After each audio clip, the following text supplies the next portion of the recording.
i vy si dokážete slovíčka zapamatovat po jediném přečtení, a to díky myšlenkovým mapám.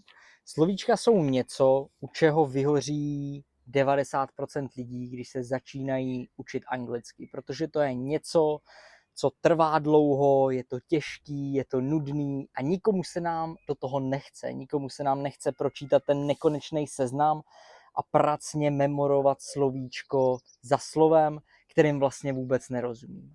Ale takhle se vy vůbec učit nemusíte. Takhle se učí možná stroje, ale ne lidský mozek. Lidský mozek potřebuje nějakou představu, potřebuje nějaký obraz, který si může zapamatovat a následně si k tomu obrazu to slovíčko připodobnit. A to přesně splňují myšlenkové mapy. A abyste si sami mohli vyzkoušet, jestli myšlenkové mapy a ty představy jsou skutečně pro vás, tak na té stránce najdete 5 slovíček.